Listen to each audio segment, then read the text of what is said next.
নবী মুসার মতো ঈমান হলে রাস্তা হবে সাগর জলে, নবী ইউসুফের মতো ঈমান হলে একে একে দরজা খোলে। নবী ইব্রাহিমের মতো ঈমান যদি আজও থাকে বিদ্যমান, অগ্নিকুণ্ডে দেখতে পাবে খুবসুরত এক ফুল বাগান। কুলনা ইয়া নারু কুনি বারদান ওয়া সালামান আলা ইব্রাহিম। বান্দা যখন মুখ দিয়ে বলে হাসবুনাল্লাহ, আল্লাহ ছাড়া আমাদের বাঁচানোর কেউ আছে? উদ্ধার করার কেউ আছে? রক্ষা করার কেউ আছে? এজন্য বিপদে পড়লে আমরা চাইবো কার কাছে? আমাদের যাই দরকার হোক আমরা ফরিয়াদ করব কার কাছে? নাকি মাজারে যেয়ে চাবেন? মাজারে যেয়ে চাবেন? অনেকে তো মাজারে যেয়ে কপাল ঘষে, আছে না নাই? মাজারে যেয়ে সন্তান চায়, আছে? এই এলাকায় নাই, এলাকার লোকদের আকীদা খালিস আমি জানি। মাজারে যে কপাল ঘষে আর সন্তান চায়। আচ্ছা, মাজারে গেলে সন্তান পাওয়া যায়? আচ্ছা, মাজারে না গেলে যদি বাচ্চা না হতো, গরু ছাগলের যে বাচ্চা হয় ওরা কোন মাজারে মানত করে বলেন? কথা কি বুঝতেছেন? এই যে প্রতি বছর গরু ছাগল ভেড়া এগুলো যে বাচ্চা দেয়, এরা কোন মাজারে যে মানত করে? এজন্য চাইতে হবে একজনের কাছে, তিনি কে? আমার প্রিয় পটুয়াখালীবাসী, মাজার জিয়ারত করা সুন্নাহ। আমরা মাজার জিয়ারত করব, আল্লাহ ওয়ালাদের কবরে যাব, আমরা সেখানে যে সালাম দিব, দোয়া করব, নিজের জন্য করব, কবরে শুয়ে থাকা মাইয়েতের জন্য করব, পুরো মুসলিম উম্মার জন্য করব। কিন্তু কবরে যিনি শুয়ে আছে ওই বাবার কাছে সন্তান চাওয়া যাবে? চাকরি চাওয়া যাবে? সফলতা চাওয়া যাবে? সফলতা দেয় কে? সবাই বলেন নাই, আওয়াজ করে বলেন, সফলতা দেওয়ার মালিক কে? একথাই রব্বুল আলামিন বলেন, আল্লাহ যদি তোমারে কোনো বিপদে ফেলে দেয়, ওই বিপদ থেকে উদ্ধার করার তিনি ছাড়া আর কেউ নাই। জোরে বলেন ঠিক কিনা? তিনি যদি কোনো বিপদে ফেলেন, তিনি ছাড়া বিপদ থেকে উদ্ধার করার কেউ নাই। আর তিনি যদি তোমার প্রতি কোনো অনুগ্রহ করতে চান, ওই অনুগ্রহ ঠেকিয়ে দেওয়ার ক্ষমতাও কারো নাই। আল্লাহ যদি আপনার সফলতা দিতে চায়, পৃথিবীর কোন শক্তি ওই সফলতাকে থামাতে পারে? এজন্য আল্লাহ বললেন, খবরদার, চিন্তার আকীদা খালিস করে নাও। ওয়া ইয়ামসাসকাল্লাহু বিদুররিন ফালা কাশিফা লাহু ইল্লা হু। আল্লাহ বিপদে ফেললে বিপদ থেকে উদ্ধার করার কেউ থাকে না। আর আল্লাহ যদি তোমার প্রতি দয়া দেখাতে চান, অনুগ্রহ করতে চান, ওই অনুগ্রহকে প্রতিরোধ করার মতো ক্ষমতা কারো নাই। তিনি তার বান্দাদের মধ্য থেকে যাকে ইচ্ছা তাকে দেন, যত ইচ্ছা তত দেন। তিনি ক্ষমাশীল, তিনি মেহেরবান। সুবহানাল্লাহ। তিনি ক্ষমাশীল, তিনি মেহেরবান। তাহলে এই আয়াত থেকে আমরা বুঝতে পারলাম, আমরা যদি বিপদে পড়ি আমাদেরকে কেউ বাঁচাতে পারে না। আমার বাবা আমারে বাঁচাতে পারে? হ্যাঁ? আমার মা আমাকে বাঁচাতে পারে? আমার বন্ধু আমারে বাঁচাতে পারে? আমার দলের কর্মী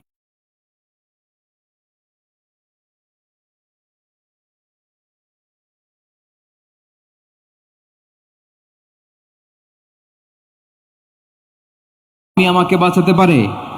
আমার পীর সাহেব আমারে বাঁচাতে পারে? আমার পটুয়াখালীর ভাইরা খেয়াল রাখবেন, বাঁচাতে পারে এক মহান সত্তা, উদ্ধার করতে পারে এক মহান সত্তা। চিৎকার করে বলুন, তিনি কে? আবার আল্লাহ বললেন, আম্মাই ইউজিবুল মুযতাররা ওয়া ইয়াজআলুকুম খুলাফাআল আরদ আইলাহুম মা'আল্লাহ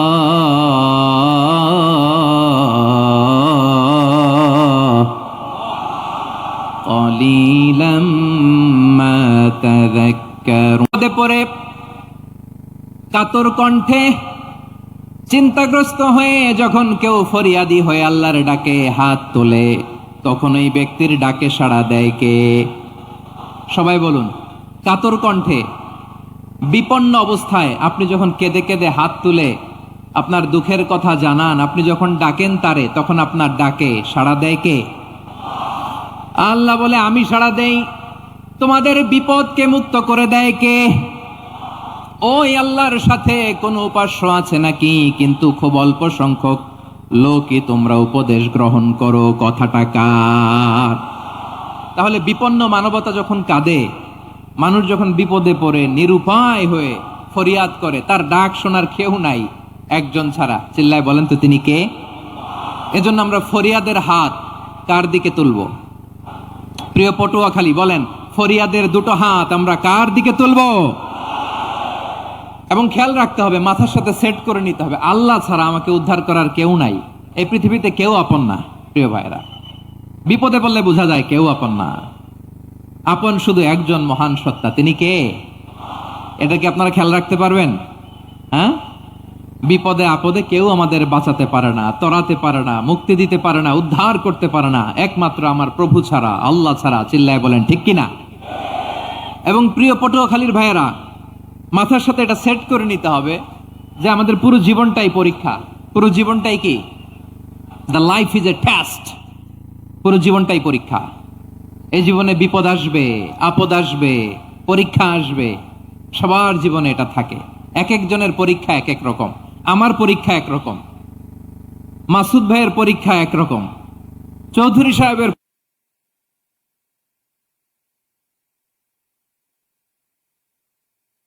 পরীক্ষা ক্ষেত্র। সবাই পরীক্ষা দিচ্ছি, কিন্তু কারো পরীক্ষা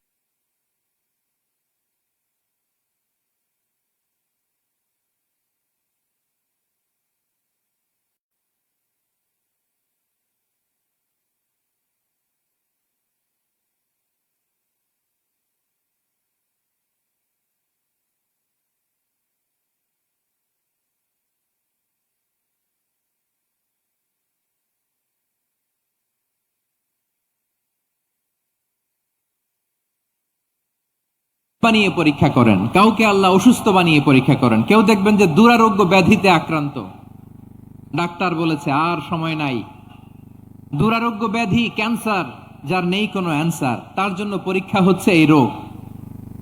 আরেক লোক দেখবেন তার আবার রোগ বালাই নাই, মাশাআল্লাহ, তাকে আল্লাহ তাআলা আর্থিক দৈন্যতা, দারিদ্রতা দিয়ে পরীক্ষা করছেন। এরকম আছে না নাই? টাকা পয়সা নাই, দিন আনে দিন খায়, যা আছে তাতে চলে না, এটা তার জন্য পরীক্ষা। আবার আরেক শ্রেণীর লোক দেখবেন তাকে আল্লাহ অসুস্থতাও দেয় নাই, দারিদ্রতাও দেয় নাই, তার দাম্পত্য জীবনের সমস্যা আছে না নাই? স্ত্রী কথা শোনে না, অথবা ছেলে মেয়ে কথা শোনে না। তাহলে পরীক্ষা সবার জীবনে আছে, এক একজনের পরীক্ষাটা এক এক রকম। আল্লাহ তাআলা দেখতে চায় যে এই পরীক্ষার সময় আমরা কিরকম রেসপন্স করি। How to deal with the test, কিভাবে এই বিপদ আপদ পরীক্ষাগুলোকে আমরা হ্যান্ডেল করব, ডিল করব, এটা হচ্ছে আজকের আলোচনার বিষয়। বুঝতে পেরেছেন সবাই আমার প্রিয় ভাইরা? তাহলে পরীক্ষাময় আমাদের জীবন, বিপদ আপদ পরীক্ষা, এটা মানুষের পিছু ছাড়ে না। সবার জীবনে পরীক্ষা আছে। নবীদের জীবনেও পরীক্ষা ছিল। সাহাবারা জিজ্ঞেস করেছেন, ইয়া রাসূলুল্লাহ, আইয়ুন নাসি আশাদ্দু বালাআন ফিদ দুনিয়া, এই দুনিয়ার বুকে কাদের পরীক্ষা সবচেয়ে বেশি? বিশ্বনবী বলেছেন, আল আম্বিয়া। এই পৃথিবীতে সবচেয়ে বেশি পরীক্ষা আল্লাহ তাআলা নিয়ে থাকেন নবীদের। কাদের? নবীদের। সুম্মাল আমসাল ফাল আমসাল, এরপরে নবীদের পরের স্তরে যারা, তাদের পরীক্ষা। আল্লাহ ওয়ালাদের, এরপরে তাদের পরের স্তরে যারা, তাদের পরীক্ষা। সিদ্দিকিনদের, শুহাদাদের, সালিহিনদের, আল্লাহ ওয়ালাদের। যার ঈমান যত মজবুত, তার জীবনে পরীক্ষাও তত বেশি। চিল্লায় বলেন ঠিক কিনা? তাহলে মুমিনরা, বিশ্বাসীরা, আমরা কি পরীক্ষা বিপদ আপদে ভয় পাই? হ্যাঁ, বিপদ দেখলে ভয় লাগে আপনাদের? ভয় লাগে? হ্যাঁ, না, মুমিনরা বিপদে ভয় পায় না, তারা হতাশ হয় না, সুবহানাল্লাহ, তারা নিরাশ হয় না। বিশ্বাসীরা হাল ছেড়ে দেয় না, তারা ভরসা রাখে একজনের উপর। চিল্লায় বলতে হবে তিনি কে? কারণ মুমিন জানে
The grief isn't permanent.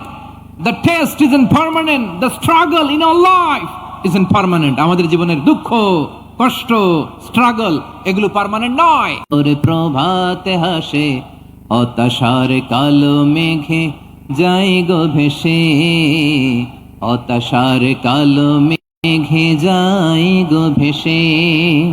কোরআনের পাতায় পাতায় দেখো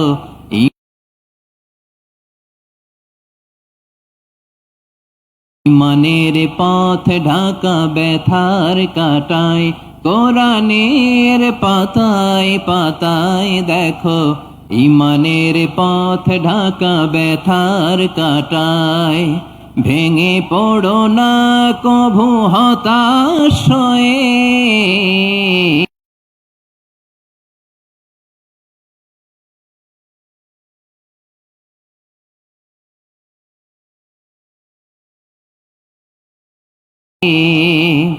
ভেঙে পড়ো না কভু হতাশ হয়ে। জ্বলে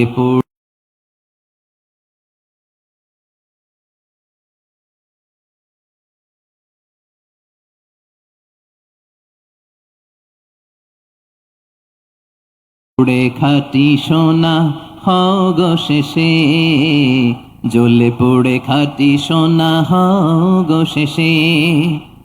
দুঃখের আধার শেষে আলোর প্রভাতে হাসে, হতাশার কালো মেঘে যাই গো ভেসে, হতাশার কালো মেঘে যাই গো ভেসে। ঠিক কিনা বলেন? দুঃখ যত বেশি, মুমিন আমরা শুধু আল্লাহর উপরই ভরসা রাখবো। রাজি আছেন তো? চাইবো একজন সত্তার কাছে। আওয়াজ করে বলুন তিনি কে? একজন সত্তার কাছে চাইবে। বিশ্বনবী ওনার চাচাতো ভাই আব্দুল্লাহ ইবনে আব্বাস রাদিয়াল্লাহু তাআলা আনহুকে বললেন, ইয়া আব্দুল্লাহ ইবনুল আব্বাস, হে আব্দুল্লাহ ইবনে আব্বাস, ইযা সাআলতা ফাসআলিল্লাহ, যখন চাইবে আল্লাহর কাছে চাও। ও আব্দুল্লাহ, যখন সাহায্য চাইবা আল্লাহর কাছে ফরিয়াদ করো। জেনে রেখো মাতা লাউ ইজতামাআত আলা আন ইয়ানফাউকা বিশাইইন লাম ইয়ানফাউকা ইল্লা বিশাইইন ক্বাদ কাতাবাহু আল্লাহু লাক। ও আব্দুল্লাহ, জেনে রেখো, মনে রেখো, গোটা বিশ্বের সবাই মিলে যদি তোমার উপকার করতে চায় ততটুকুই তারা করতে পারবে যতটুকু আল্লাহ তোমার নসিবে সেটা লিখে রেখেছে। ঠিক কিনা বলেন? আর যদি গোটা বিশ্বের সবাই মিলে তোমার বিরুদ্ধে কনস্পাইরেসি করে, ষড়যন্ত্র করে, গোটা বিশ্বের সবাই মিলেও যদি তোমার ক্ষতি করতে চায় ততটুকুই শুধু পারবে যেটা আল্লাহ তোমার জন্য বরাদ্দ রেখেছে। যতটুকু আল্লাহ তাআলা তোমার জন্য বরাদ্দ রেখেছে অতটুকুই ক্ষতি করতে পারবে, আর এক চুল বেশিও করতে পারবে না, কমও করতে পারবে না। চিল্লায় বলেন ঠিক কি না? এজন্য আমরা চাইবো কার কাছে? সবাই বলেন নাই, আওয়াজ করে বলেন কার কাছে? সব সময় আমরা আল্লাহর কাছে চাইবো, বিপদে আপদে, সুখে দুঃখে, সচ্ছল অবস্থায় অসচ্ছল অবস্থায়, পরাজয়ের সময় বিজয়ের সময়, সব সময় আমরা ভরসা রাখবো কার উপর? সবাই বলুন। একদল লোক আছে যারা বিপদে পড়লে আল্লাহরে ডাকে, আছে না নাই? পটুয়াখালীতে মাশাআল্লাহ নাই। বিপদ আসলে আল্লাহরে ডাকে, বিপদ নাই আল্লাহ নাই। বিপদে পড়লে নামাজ পড়ে, বিপদও নাই নামাজও নাই।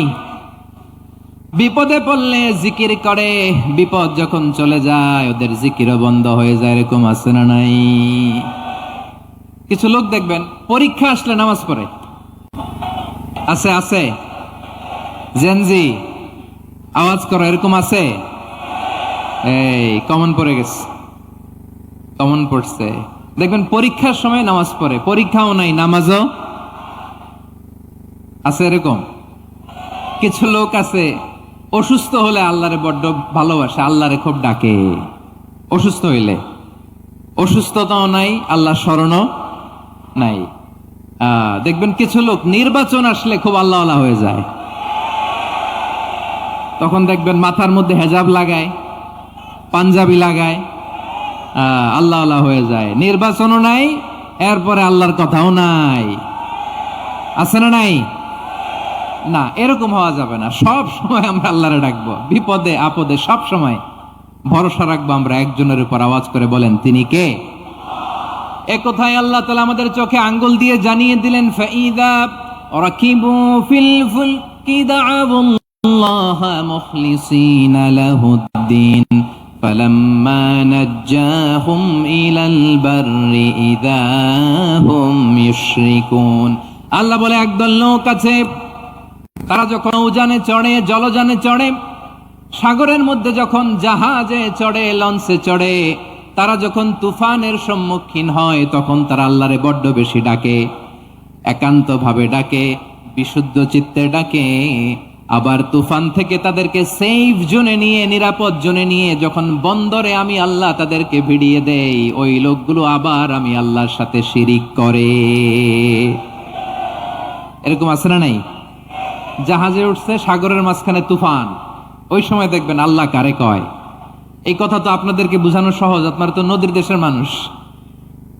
লঞ্চে চড়েন নাই কারা কারা দেখি? লঞ্চে চড়ছেন? হ্যাঁ, লঞ্চে চড়ে নাই এরকম একজনও নাই এখানে। আচ্ছা, লঞ্চে উঠছেন কে কে দেখি? মাশাআল্লাহ, মাশাআল্লাহ, মাশাআল্লাহ। ঠিক আছে, আপনাদের বোঝানো সহজ। আচ্ছা, লঞ্চে উঠে তুফানের সম্মুখীন হয়েছেন, জলোচ্ছ্বাস, সবাই? মাশাআল্লাহ। এই ওয়াজ তো আপনাদের মুখস্থ, ঠিক কিনা বলেন? আমার বলার দরকার নাই, বলেন।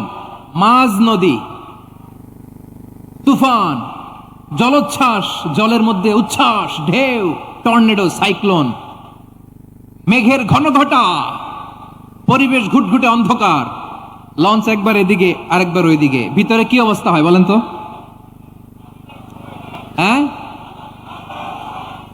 তখন মুসলিম আল্লাহর ডাকে, হিন্দু আল্লাহর ডাকে, ঠিক কিনা বলেন? আস্তিক আল্লাহর ডাকে, নাস্তিক আল্লাহর ডাকে, ঠিক কিনা? লঞ্চের ভেতর, স্টিমারের ভেতর কান্নারে রোল পড়ে যায়, চিৎকারের রোল পড়ে যায়, সবার মুখ দিয়ে শুধু একটা আওয়াজ, লা ইলাহা, লা ইলাহা, লা ইলাহা, সুবহানাল্লাহ, আলহামদুলিল্লাহ।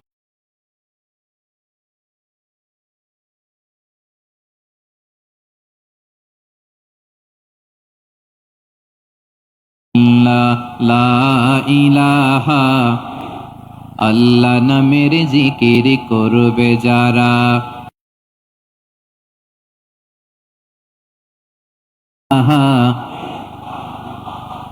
লা ইলাহা ইল্লাল্লাহ, লা ইলাহা ইল্লাল্লাহু মুহাম্মাদুর রাসূলুল্লাহ সাল্লাল্লাহু আলাইহি ওয়াসাল্লাম।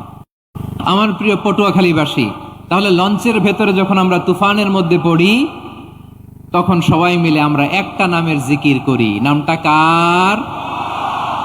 মুসলমানেরাও ডাকে, হিন্দুরাও ডাকে, আস্তিকও ডাকে, নাস্তিকও ডাকে, সবাই ডাকে একজনকে, তিনি কে? আবার দেখবেন ওই আল্লাহ তুফানের পরে, ঝড়ের পরে ওই লঞ্চটাকে যখন সদর ঘাটে ভিড়িয়ে দেয়, আবার আমরা নাফরমানি শুরু করে দেই। সে কথায় আল্লাহ বললেন, ফাইদা রাকিবু ফিল ফুলকি দা'আবুল্লাহা মুখলিসিনা লাহুদ্দিন ফালাম্মা নাজ্জাহুম ইলাল বাররি ইযা হুম ইউশরিকুন। সাগরে যখন তুফানে পড়ে আমি আল্লাহর ডাকে, আবার আমি আল্লাহ যখন বাঁচিয়ে দেই, আবার আমি আল্লাহর সাথে শিরিক শুরু করে। আমরা কি এরকম হতে চাই নাকি? এরকম করবেন? হ্যাঁ, না, আমরা তুফানে পড়লেও আল্লাহরে ডাকি, আবার বাঁচায় দেওয়ার পরেও ডাকি কারে? আল্লাহকেই ডাকি। বিমানের মধ্যে মাঝে মাঝে দেখবেন যে এয়ার টার্বুলেন্স হয়, জানেন? এয়ার টার্বুলেন্স জানেন তো? মাঝে মাঝে বিমানটা বাউন্সিং করে, বাম্পি, ভেরি বাম্পি ওয়েদার। শোনেন নাই? 40,000 ফিট উপরে যখন থাকে, তখন পাইলট মাঝে মাঝে বলে, dear passengers, ladies and gentleman, right now we are flying 40,000 feet above the ground and we are passing very air turbulence, very heavy air turbulence right now. Please fasten your seat belt. দেখবেন মাঝে মাঝে বলে যে, ভদ্র মহিলা, ভদ্র মহোদয়গণ, আমরা 40,000 ফিট উপর দিয়ে যাচ্ছি, আর এয়ার টার্বুলেন্স ফেস করছি, মেহেরবানি করে আল্লাহর ওয়াস্তে সিট বেল্ট বাঁধুন। তখন বিমানটা এরকম বাউন্সিং করে, শেকিং করে। আপনারা মুখোমুখি হয়েছেন? ইদানিং এই এয়ার টার্বুলেন্স বেড়ে গিয়েছে। গত বছর আমার ইন্টারন্যাশনাল অনেকগুলো ফ্লাইট ছিল, তা আমি দেখলাম যে আগের ফ্লাইটগুলোর তুলনায় এখন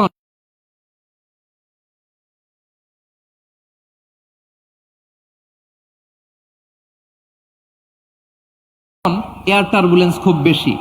আমি একটু রিসার্চ করে দেখলাম ক্লাইমেট চেঞ্জের কারণে, জলবায়ু পরিবর্তনের কারণে আকাশের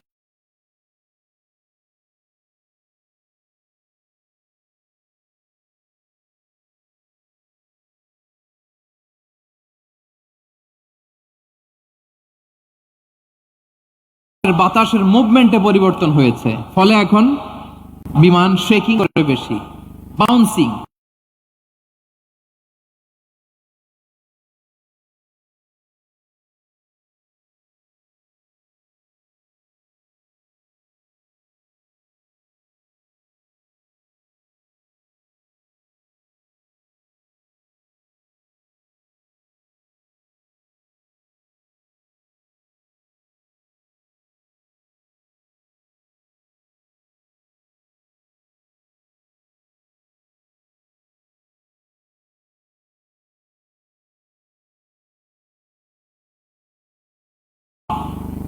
বাম্পি ফিট, সবাই বলুন কয় হাজার ফিট? 40,000 ফিট উপরে যখন আপনি, তখন যখন বিমানটা এরকম বাউন্সিং করে, সবাই যখন ভমিটিং করে বিমান নষ্ট করে দেয়, বমি করে, তখন বাঁচানোর কে আছে আল্লাহ ছাড়া? কেউ আছে? ওই মুহূর্তেও সবাই মিলে একজনের ডাকে আওয়াজ করে বলেন তিনি কে? মাঝে মাঝে কিছু সোশ্যাল মিডিয়ায় কিছু ভিডিও পাওয়া যায় যে হেভি একজন যাত্রী নিহত হয়েছে, কেবিন ক্রুজ এয়ার হোস্টেস যারা আছে, একজনের নাক ফেটে, চোখ ফেটে, কপাল ফেটে, ব্লিডিং হয়ে শয়লা। প্রিয় ভাইয়েরা, ওই 40,000 ফিট উপরে বিমানটা যখন কাঁপবে, তখন আমাদেরকে আল্লাহ ছাড়া আর কেউ বাঁচানোর আছে? এত আসতে বললে হবে? ওই কঠিন মুহূর্তে আমার বাবা আমারে বাঁচাতে পারে, আমার বন্ধু আমারে বাঁচাতে পারে। এই গ্রাউন্ডে, জমিনের বুকে আমার প্রোটোকল, আমার ক্ষমতা, আমার দাম্ভিকতা কোনো কিছু আমারে বাঁচাতে পারে?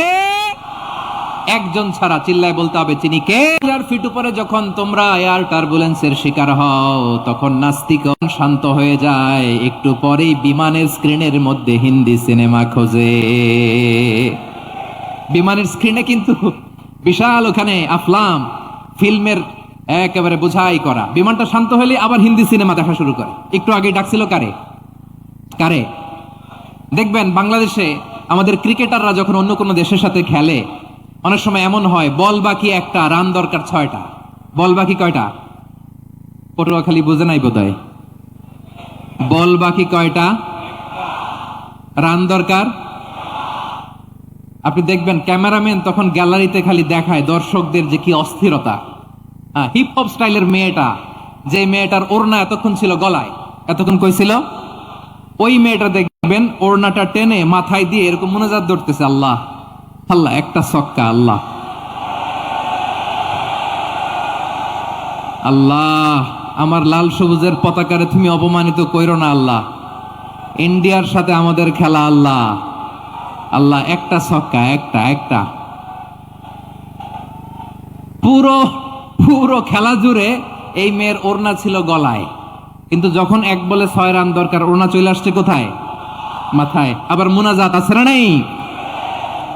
ঠিকই বাংলাদেশের দামাল ছেলে এমন এক শট মারলো, বল চলে গেল স্টেডিয়ামের বাইরে, ছক্কা, জিতে গেলাম আমরা। পুরো স্টেডিয়াম জুড়ে চিৎকার, হই হুল্লোর, মৌজ মাস্তি।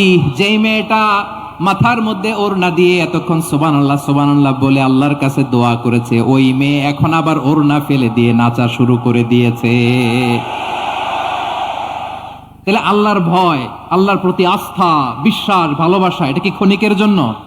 মানে আমার যখন লাগবে তখন আল্লাহর ইউজ করবো নাকি?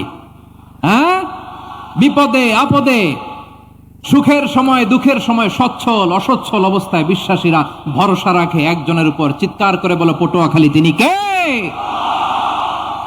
সে আল্লাহ বললেন, গোলাম মনে করো না জাহাজ থেকে সদরঘাটে ভিড়িয়ে দিলাম তুমি নিরাপদ হয়ে গেছো। মনে করো না 40,000 ফিট থেকে সেফ ল্যান্ডিং এর পরে এয়ারপোর্টে নেমে গেলেই তুমি নিরাপদ হয়ে গেছো। ও মিয়া, বিপদ কি শুধু সাগরে আর আকাশে? ঘরের ভেতরও বিপদ আসতে পারে কি পারে না? এজন্য সূরা মুলক আল্লাহ বললেন, আমিনতুম মান ফিস সামাই আন ইয়াখসিফা বিকুমুল আরদা ফাইযা হিয়া তামুর। তোমরা কি ভাবছো তোমরা নিরাপদ? সাগরের মধ্যে তুফান, আল্লাহ আল্লাহ ডাকলাম, সদরঘাটে যেয়ে পড়ছি, বাইসা গেছেন তো আপনি। আর পাবে আপনারে আল্লাহ? আল্লাহর তো সাগরের মাঝখানে তো আল্লাহ আপনারা পাইছিল, আর তো পাবে না। আর পাবে আপনারে? আর আল্লাহ ধরতে পারবে আপনারে? ঘরের ভেতরও বিপদ দিয়ে আটকাতে পারে কে? 5 স্টার 7 স্টার হোটেলের ভেতরও আমাকে বিপদের মধ্যে ফেলে দিতে পারেন কে? আল্লাহ বললেন, তোমরা কি ভেবেছো তোমরা নিরাপদ? আমি চাইলে ল্যান্ডস্লাইডস, ভূমি ধস দিয়ে 1 লক্ষ এক মুহূর্তে নিয়ে যেতে পারি। এক সুনামি দিয়ে থাপ্পড় মেরে 3 লক্ষ সাগরের ভেতরে ঢুকাই দিতে পারি। 1 সেকেন্ডও লাগে না আমার। أم أمنتم من في السماء أن يرسل عليكم حاصبا فستعلمون كيف نذير। আল্লাহ চাইলে আকাশ থেকে পাথর বৃষ্টি নাজিল করতে পারেন কি পারেন না? এই মুহূর্তে এখানে ভূমিকম্প দিতে পারেন কি পারেন না? আচ্ছা, ভূমিকম্প যখন হয় আমাদের কারো হুঁশ থাকে? আপনি মনে করছেন আমরা সাধারণ মানুষ, আমরা দৌড় দেই, আর প্রেসিডেন্ট প্রধানমন্ত্রী ওনারা বুঝি খাটে শুয়ে থাকে? কথা বুঝে নাই বোধহয়। ভূমিকম্প, আর্থকোয়েক যদি হয়, বাঁচার জন্য আমরা কি করি? হয় খাটের তলায়, ডাইনিং টেবিলের নিচে, উপরে শক্ত কিছু আছে এটার নিচে, অথবা ঘর থুইয়া দেও দৌড়। তো প্রধানমন্ত্রী উনি কি করে? প্রেসিডেন্ট উনি কি করে? হ্যাঁ, উনি খাটের মধ্যে যে শুয়ে থাকে নাকি? উনিও দৌড়, সাধারণ মানুষও দৌড়, প্রধানমন্ত্রীও দৌড়, বাড়িওয়ালাও দৌড়, ভাড়াটিয়াও দৌড়, সবাই দৌড়। নাকি ভাড়াটিয়ারা বাড়ি থুইয়া দৌড়, বাড়িওয়ালারা আর বেরোয় না? এরকম না। তাহলে যে কোনো মুহূর্তে ভূমিকম্প দিয়ে নাস্তানাবুদ করতে পারে কে? আমার প্রিয় ভাইয়েরা, আমরা নিরাপদ নই, আমরা তার দয়ায় বেঁচে আছি। কার দয়ায়? এজন্য আল্লাহ বললেন, গোলাম, যে কোনো মুহূর্তে বিপদ দিয়ে তোমাদেরকে নাস্তানাবুদ করতে পারি। বিশ্বাসী বলে যদি নিজেকে দাবি করো, সব সময় ডাকতে হবে একজন সত্তাকে। বলেন তিনি কে? এই কথা ক্লিয়ার? এই সবগুলো উদাহরণ শেষে সবার কাছে ক্লিয়ার হয়েছে না যে বিপদ থেকে, আপদ থেকে, পরীক্ষা থেকে, ক্যালামিটি থেকে আমাদেরকে কেউ বাঁচাতে পারে না একজন সত্তা ছাড়া। আবারও বলেন তো তিনি কে? ক্লিয়ার? হ্যাঁ, সবাই বুঝতে পারছেন? আচ্ছা, এবার আমরা দেখি বিষ্ণু ঈসা ইসলামের জীবনে বিপদ আপদ ছিল কিনা। উনি বিপদ আসলে কিভাবে ডিল করতেন, বিপদ আসলে কোন দোয়া পড়তে হয়, কিভাবে ফরিয়াদের হাত উত্তোলন করতে হয়, কিভাবে রবের দরবারে নতজানু হয়ে ফরিয়াদ করতে হয়, এটা জানার দরকার আছে না নাই? আসুন আমরা বিশ্বনবীর জীবনী থেকে দেখি বিপদ আসলে উনি কি করতেন। বিপদ আসলেই প্রথমে বিশ্বনবী সাল্লাল্লাহু আলাইহি ওয়াসাল্লাম একটা দোয়া পড়তেন। কি পড়তেন? তিনি পড়তেন, ইন্না লিল্লাহি ওয়া ইন্না ইলাইহি রাজিউন। নিশ্চয় আমরা আল্লাহর জন্য, নিশ্চয় আমরা কার দিকে ফিরবো ভাই? আবার কার দিকে ফিরবো? আওয়াজ করে বলুন তো, আমরা এসেছি কার কাছ থেকে, আবারও ফিরে যাব কার কাছে? এজন্য বিশ্বনবী পড়ছেন, ইন্না লিল্লাহি ওয়া ইন্না ইলাইহি রাজিউন। নিশ্চয় আল্লাহর জন্য, ওই আল্লাহর দিকেই আমরা ফিরে যাব। তারপরে বিশ্বনবী পড়তেন, আল্লাহুম্মা আজুরনি ফি মুসিবাতি ওয়াখলুফ লি খায়রাম মিনহা। একসাথে প্রথমে পড়তেন ইন্না লিল্লাহি ওয়া ইন্না ইলাইহি রাজিউন, তারপর পরই পড়তেন আল্লাহুম্মা আজুরনি ফি মুসিবাতি ওয়াখলুফ লি খায়রাম মিনহা। মানে আল্লাহ, এই যে আমি বিপদে ধৈর্য ধারণ করলাম, এটার সব তুমি আমারে দাও, আর যেটা হারালাম এর চেয়ে ভালো কিছু দিয়ে মেকআপ করে দিও, ভালো কিছু দিয়ে বদল করে দিও। সুবহানাল্লাহ পড়েন। তাহলে বিপদ আসলে আমরা কি পড়ব? কথা বলেন।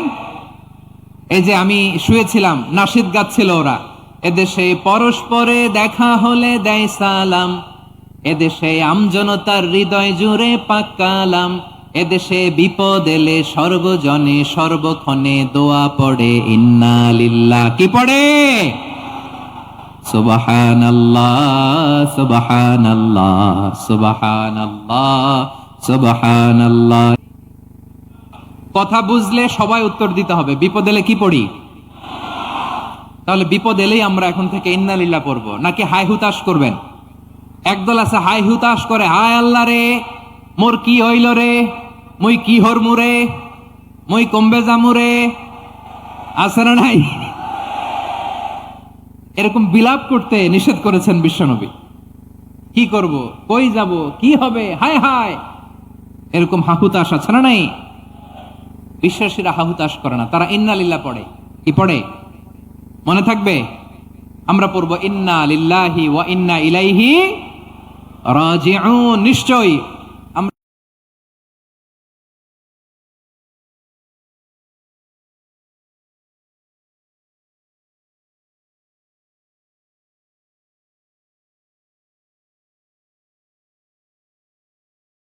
আল্লাহর জন্য, আমরা আল্লাহর দিকেই ফিরে যাব।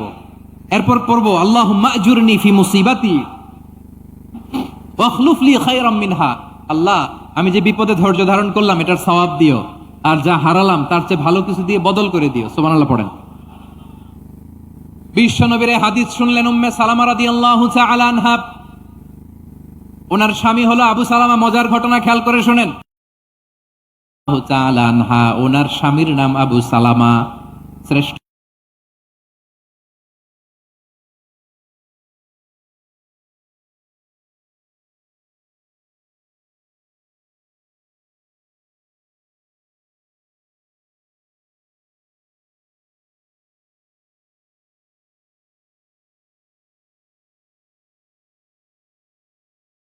পরে হিজরত করেছেন মদিনায়। উহুদ যুদ্ধের পরে ওনার স্বামী আবু সালামা ইন্তেকাল করলো, শহীদ হলো। সুবহানাল্লাহ পড়েন। যখন আবু সালামা ইন্তেকাল করলো, উম্মে সালামা রাদিয়াল্লাহু তাআলা আনহা কেঁদে কেঁদে, সে যা হারালো তার চেয়ে শ্রেষ্ঠ কিছু দিয়ে আল্লাহ তার বদল দিয়ে দিবে। এই হাদিস শুনে উম্মে সালামা রাদিয়াল্লাহু তাআলা আনহা ওনার প্রাণ প্রিয় স্বামী আবু সালামার ইন্তেকালের পরে চোখের পানি ছাড়ে, আর পড়ে ইন্না লিল্লাহি ওয়া ইন্না ইলাইহি রাজিউন। আল্লাহুম্মা আজুরনি ফি মুসিবাতি ওয়াখলুফ লি খায়রাম মিনহা। বারবার এই দোয়া পড়ে চোখের পানি ছাড়ে, এই দোয়া পড়ে চোখের পানি ছাড়ে, আর মনে মনে বলে আবু সালামার মতো ভালো মানুষ মদিনাতে নাই, আবু সালামার চেয়েও ভালো মানুষ মদিনাতে নাই, তার চেয়ে ভালো মানুষ কি করে আল্লাহ তাআলা আমারে দিবে, তার চেয়ে ভালো মানুষ তো আমি মদিনাতে দেখি না। চোখের পানি দিয়ে বুক ভাসায় আর নবীর হাদিসের উপর আমল করে পড়ে ইন্না লিল্লাহি ওয়া ইন্না ইলাইহি রাজিউন, ইন্না লিল্লাহি ওয়া ইন্না ইলাইহি রাজিউন। পড়তে পড়তে চোখের পানি ছাড়ে, আর চিন্তা করে বিশ্বনবী বললেন, এই দোয়া পড়লে যেটা হারালাম তার চেয়ে ভালো কিছু দিয়ে আল্লাহ পুরস্কার দেয়। আবু সালামের চেয়ে ভালো মানুষ মদিনার মধ্যে আর কে হতে পারে? কি আজীব তামাশা, কি অবাক করা ঘটনা।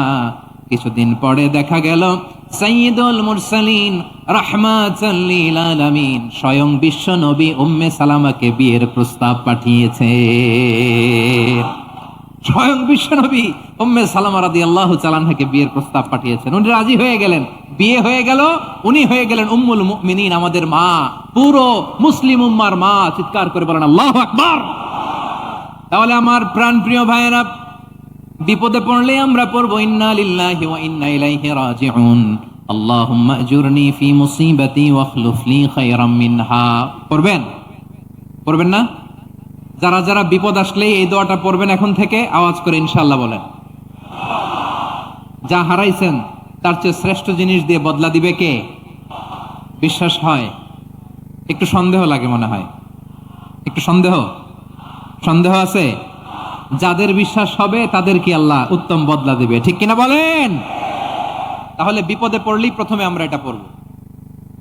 দোয়াগুলো যদি এখন মুখস্থ না হয়, এই যে রেকর্ডিং হচ্ছে, পেয়ে যাবেন, কালকেই পেয়ে যাবেন। শুনে শুনে মুখস্থ করবেন।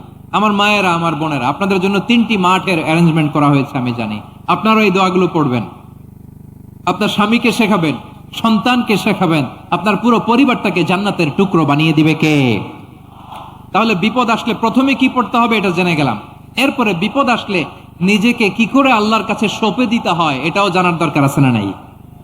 বিপদে প্রথমে ইন্নালিল্লাহ পড়লাম, ধৈর্য ধারণ করলাম, বিপদ থেকে উদ্ধারের সর্বোচ্চ চেষ্টা করলাম। আমার কাজ যখন শেষ, তখন আমি আমার এই বিষয়টা আল্লাহর কাছে সঁপে দিব।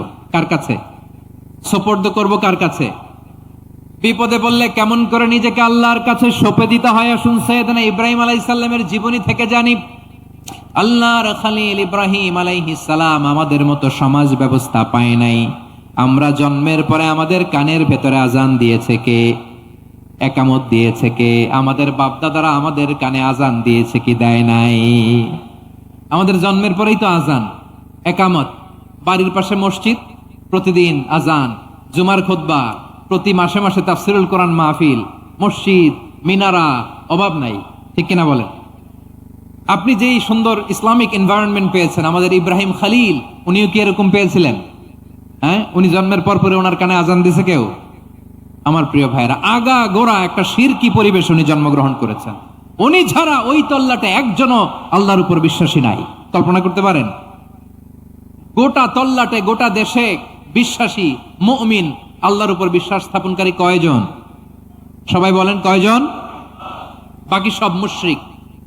বাকি সব মুশরিক নিজের সাথে নিজে শক্ত বোঝাপড়া করে, অ্যানালজি করে, সেলফ কনভারসেশন করে উনি মহা সত্যের সন্ধান পেয়েছেন। উনি আকাশের তারা দেখে ভাবে মনে হয় এটাই আমার খোদা, পরে দেখে তারা নাই, মনে মনে বলে না তাইলে এটা না। আবার চাঁদ দেখে বলে চাঁদটা বড় মায়া লাগে, মনে হয় এটাই আমার রব, পরে দেখে চাঁদও নাই, কয় না এটা না। এরপরে দ্বীপ প্রহরের জলজলে সূর্যটা খা খা করে গোটা পৃথিবীটারে রৌদ্র দিয়ে তাতিয়ে রাখে। তিনি ভাবলেন মনে হয় এটাই আমার রব, কারণ এটাই তো সবচেয়ে বড়। কিন্তু বিকেল বেলা ওই সূর্যটাও যখন চলে যায়, সাইয়েদনা ইব্রাহিম বলে না এটাও তো নাই, আমার খোদা যদি আমারে ছেড়ে চলে যায়, বিপদে পড়লে আমারে উদ্ধার করবে কে? এভাবে নিজের সাথে অ্যানালজি, সেলফ কনভারসেশন করতে করতে করতে তিনি মহা সত্যের সন্ধান পেয়েছেন। সুবহানাল্লাহ পড়েন। সব শেষে তিনি ডিসিশন নিয়ে ঘোষণা দিলেন, ইন্নী ওয়াজ্জাহতু ওয়াজহিয়া লিল্লাযী ফাতারাস সামাওয়াতি ওয়াল আরদা হানিফান ওয়া মা আনা মিনাল মুশরিকিন।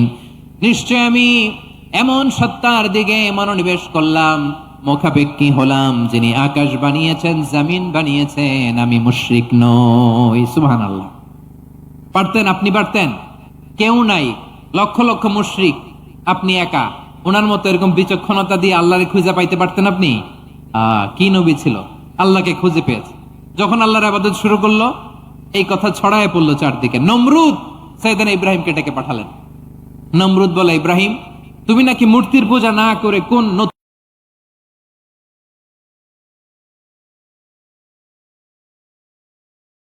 রবের ইবাদত করো, কে তোমার রব? সাইয়েদনা ইব্রাহিম বললেন, রব্বি আল্লাযী ইউহয়ী ওয়া ইউমীত, আমি এমন রবের ইবাদত করি যিনি জীবন দেন, যিনি মৃত্যু দেন। নমরুদ বলে, তাই নাকি?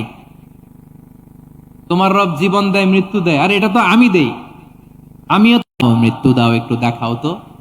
নমরুদ জেলখানা থেকে দুজন কয়েদিকে ডেকে আনলো, শিরোচ্ছেদ, হেড অফ ডেথ পেনাল্টি, মৃত্যুদণ্ড দেয়া হলো, ফিনকি দিয়ে রক্ত বেরোলো। নমরুদ বলে, দেখো দুজনকে ধরে আনলাম, একজন কয়েদিকে দিলাম ডেথ পেনাল্টি, মৃত্যুদণ্ড, ওরে মৃত্যু দিলাম। আরেকজন যে দাঁড়িয়ে আছে, চাইলে ওরেও আমি মৃত্যুদণ্ড দিতে পারি, কিন্তু না, ওরে আমি দিব না, ওরে আমি বাঁচাইয়া দিলাম, ছেড়ে দিলাম, মানে জীবন দিলাম। দেখো ইব্রাহিম, তোমার চোখের সামনে একজন রে মৃত্যু দিলাম, আরেকজন রে জীবন দিলাম। আপাত দৃষ্টিতে তাই তো, একজন রে তো জীবন দিল, আরেকজন রে মৃত্যু দিল। সাইয়েদনা ইব্রাহিম এবার বিপাকে পড়ে গেলেন। কিন্তু এক একজন নবীকে আল্লাহ এমন উইজডম বিচক্ষণতা দিয়ে এই জমিনে পাঠিয়েছেন, মুহূর্তের মধ্যে আল্লাহর খলিল ইব্রাহিম বললেন, ইন্নাল্লাহা ইয়াতি বিশ-শামসি মিনাল মাশরিকি ফাতি বিহা মিনাল মাগরিব ফাবুহিতাল্লাযী কাফার। আল্লাহর খলিল ইব্রাহিম বললেন, নমরুদ বুঝলাম তুমি জীবন দাও, মৃত্যু দাও, দেখলাম, কিন্তু আমার রব, আমার আল্লাহ প্রতিদিন সকালবেলা উষা লগ্নে ওই পূর্ব দিগন্ত থেকে সূর্যটাকে উদিত করেন, সাঁঝের বেলা, বিকেল বেলা, গধূলি লগ্নে, সন্ধ্যা বেলা ওই দ্বিপ্রহরের জল জলে সূর্যটাকে পশ্চিম দিগন্তে ডুবিয়ে দেন। মানে সকালবেলা পূর্ব দিক থেকে উদিত করা সূর্যটাকে পশ্চিম দিকে বিকেলে তিনি ডুবিয়ে দেন। তুমি যদি পারো ওই সূর্যটাকে পশ্চিম দিক থেকে উদিত করে পূর্ব দিকে ডুবিয়ে দাও। সুবহানাল্লাহ পড়বেন না?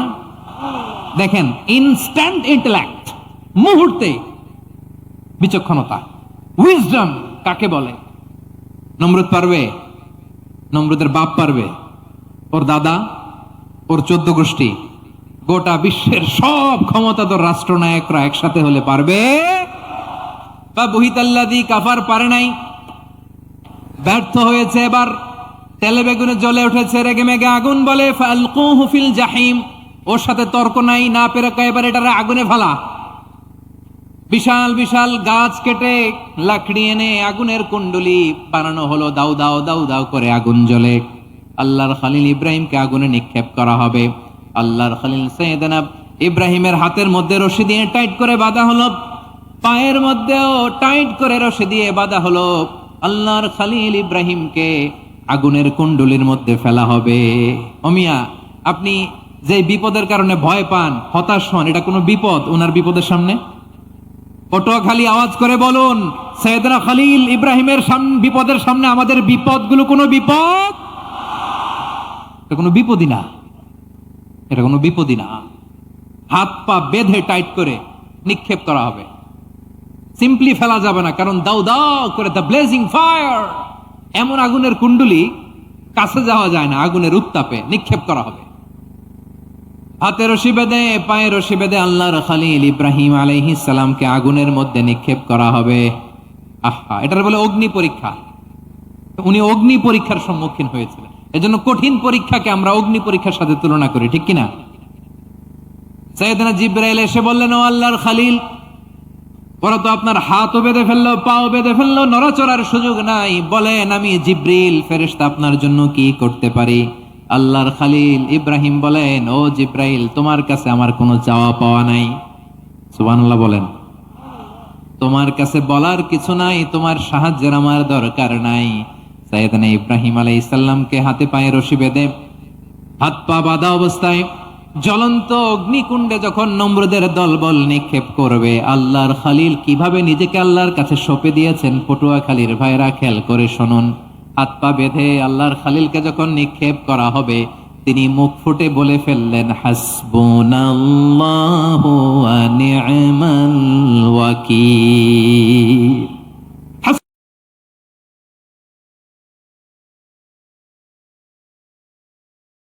হাসবুনাল্লাহু ওয়া নি'মাল ওয়াকিল, আমার জন্য আল্লাহই আল্লাহ।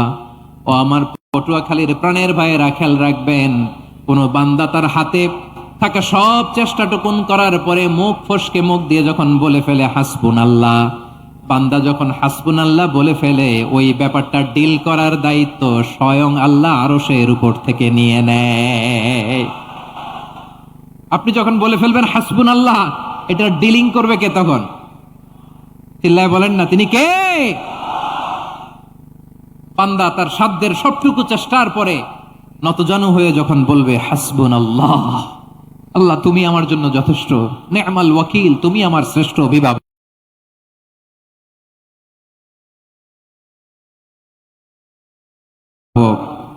তখন তার কি দরকার না দরকার এটা ডিল করে স্বয়ং আল্লাহ।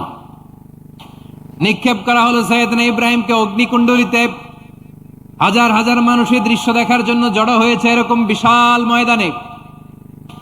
কিন্তু কি অবাক করা ঘটনা, সবাই ভয় পাচ্ছিল, না জানি কি হয়ে যায়। আল্লাহর খলিলকে যখন আগুনের কুণ্ডলিতে নিক্ষেপ করা হয়, আল্লাহর খলিল ইব্রাহিম আগুনের কুণ্ডলির মধ্যে বসে বসে মানুষগুলোর দিকে তাকিয়ে হাসতে শুরু করে দেয়।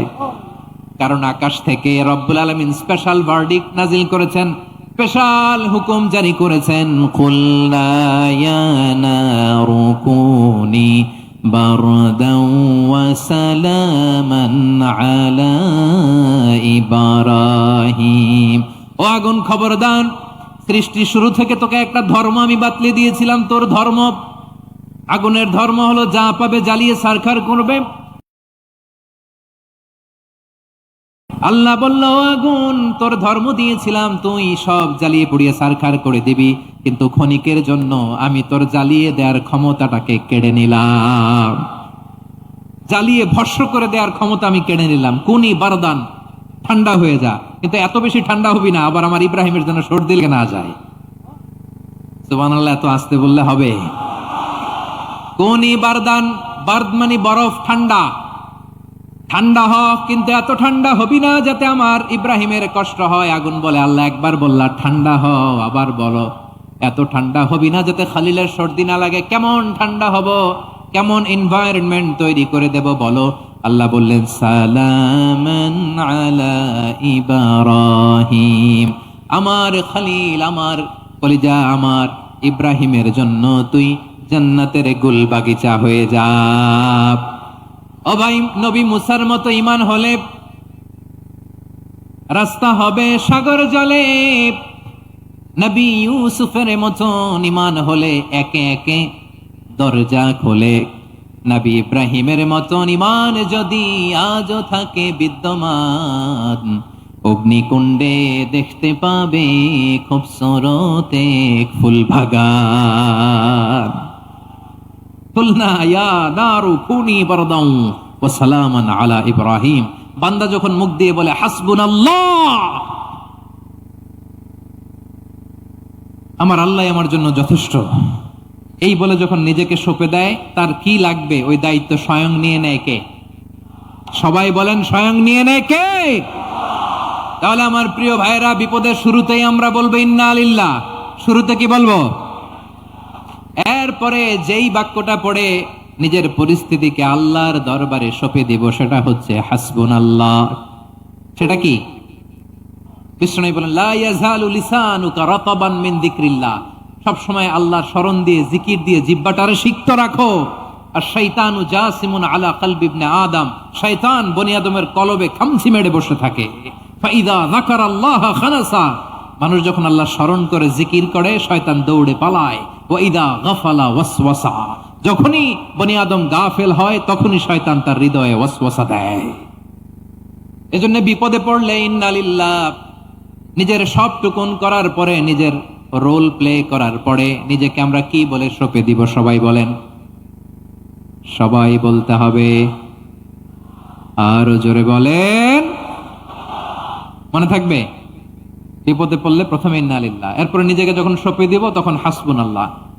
এরপরে কঠিন বিপদ যদি যখন বিশ্বনবী পড়তেন তখন কি করতেন? এমন বিপদ মাঝে মাঝে হয় না, দেয়ালে পিঠ থেকে যায়, চোখে মুখে অন্ধকার, কি করব দিশা খুঁজে পাই না, এরকম হয় কখনো? হ্যাঁ, আপনাদের হয়?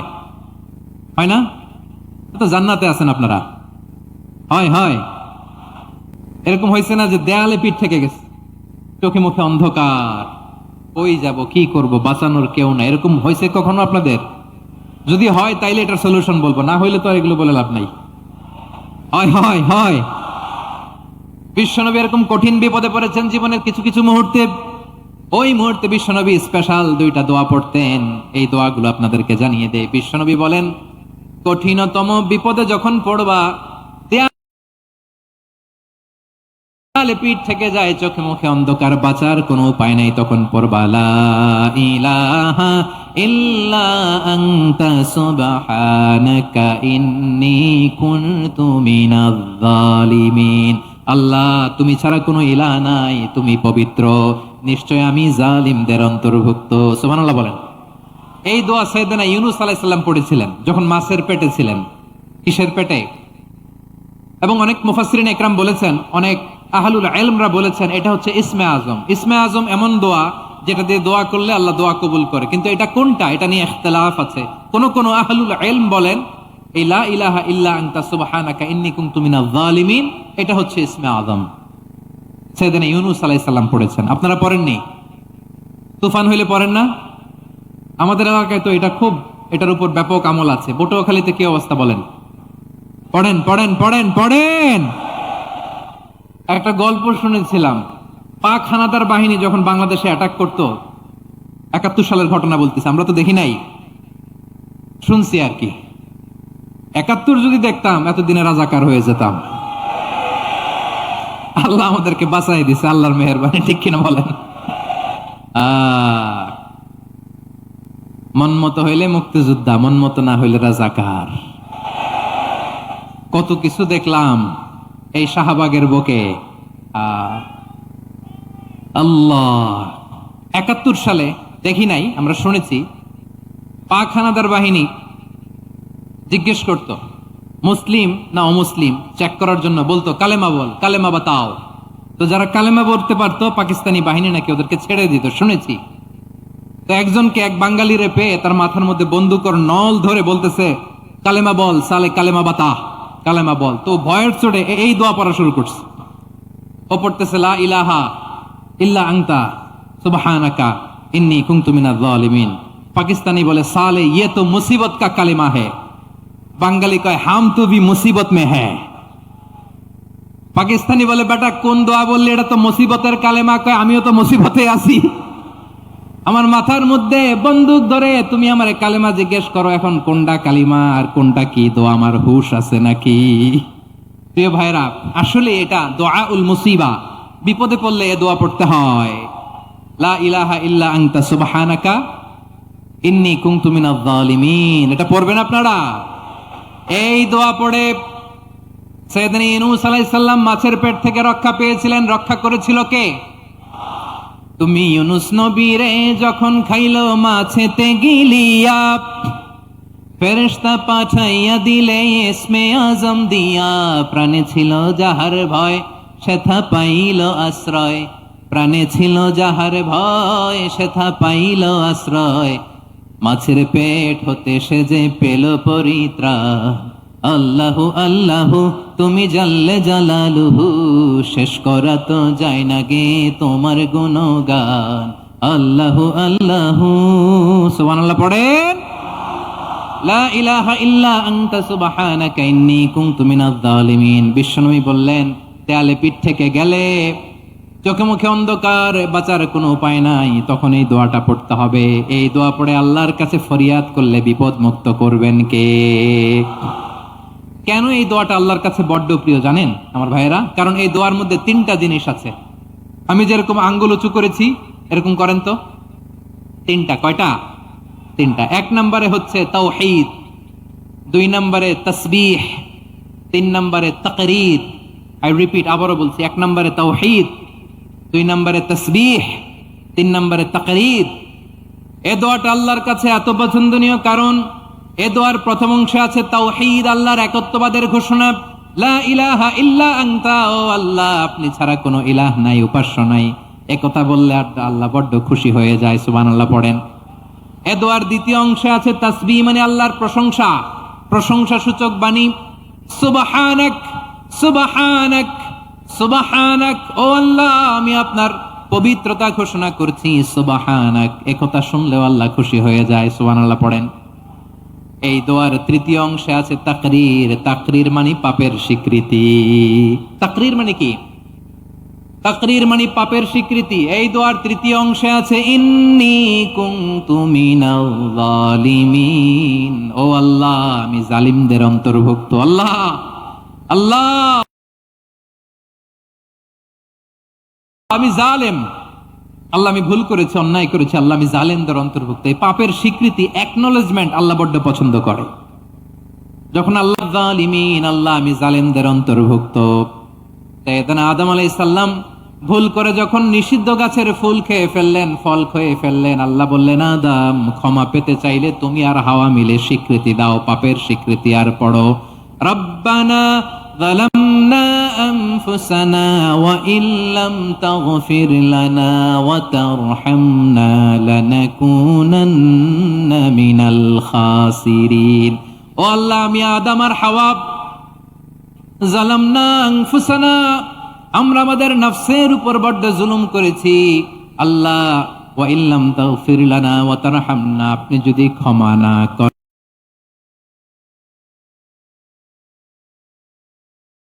আপনি যদি দয়া পরবশ না হন, আপনি যদি রহম না করেন, আমরা তো ক্ষতিগ্রস্তদের মধ্যে শামিল হয়ে যাব। এই দোয়া করার সাথে সাথে সাইয়েদনা আদম আর হাওয়া আলাইহিস সালামকে ক্ষমা করে দিলেন কে?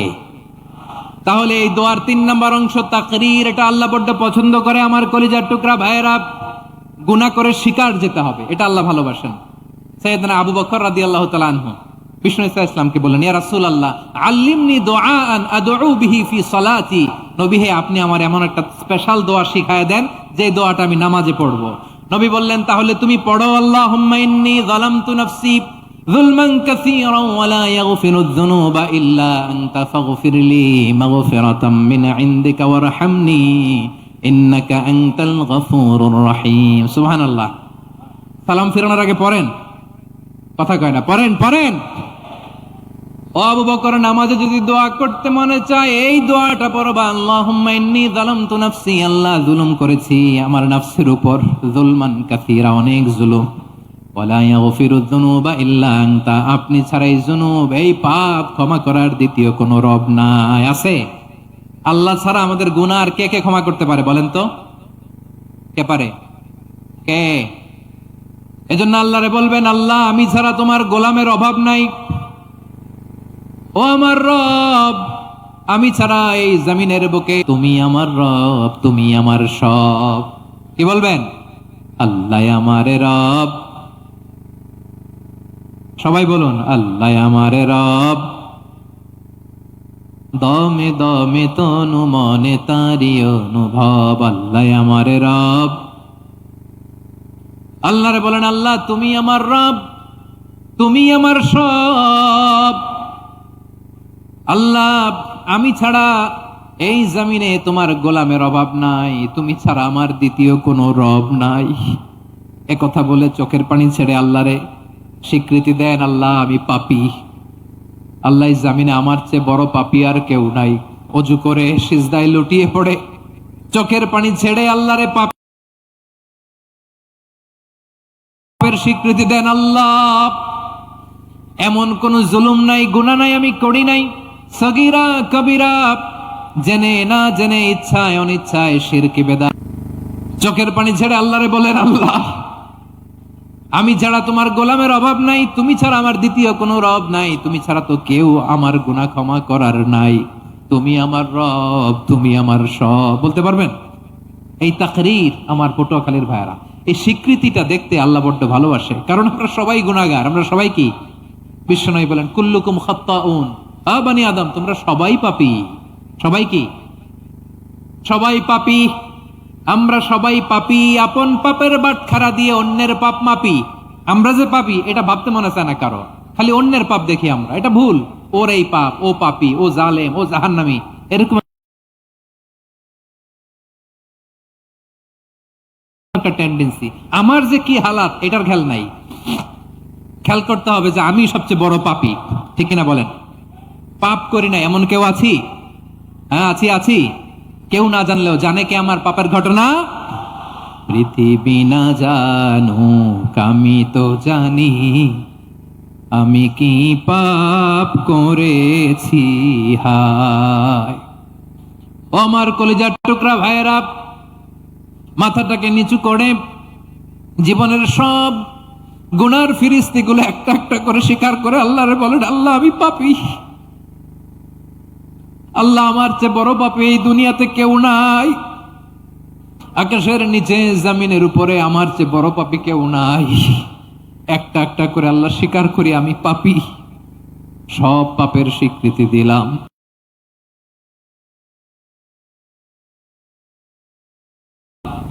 পৃথিবী না জানুক আমি তো জানি, আমি কি পাপ করেছি হায় উপায়। দয়াময় তুমি মাফ করো আমায়, মাফ করো আমায়। আল্লাহ তাআলা যদি দয়া করে আমাদেরকে মাফ না করে, আমাদের বাঁচার কোনো উপায় নাই। আপনি কি ভেবেছেন আপনার নামাজ দিয়ে আপনি জান্নাতে যাবেন? আপনি তাহাজ্জুদ গুজার, সেজদা দিতে দিতে কপালে দাগ ফেলেছেন, এটা আপনারা জান্নাতে নেবে না? আপনি এলাকার সবচেয়ে বড় হাতেম তাই দানশীল, এই দানের ভরসায় বসে আছেন, কশিন কালো না।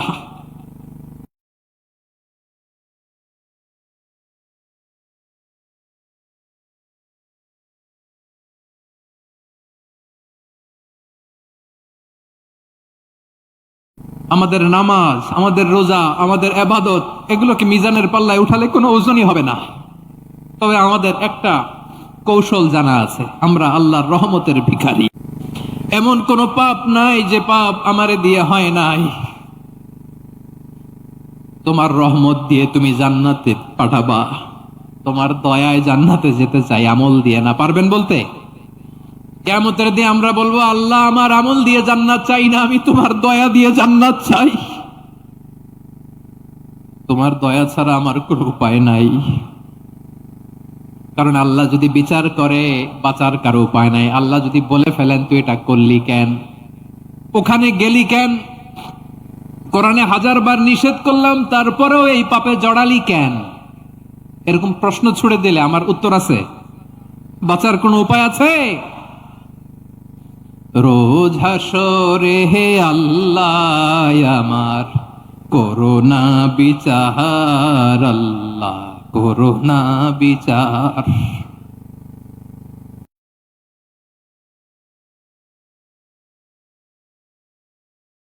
বিচার চাহিনা তব দয়া চাই, এ গুনাহগার আল্লাহ করোনা বিচার। আপনার আমল দিয়ে জান্নাতে যাবেন? কি দিয়ে যাবেন? আল্লাহর দয়া দিয়ে। আল্লাহর রহম আর দয়া ছাড়া কেউ জান্নাতের চেহারাও দেখতে পাবে না।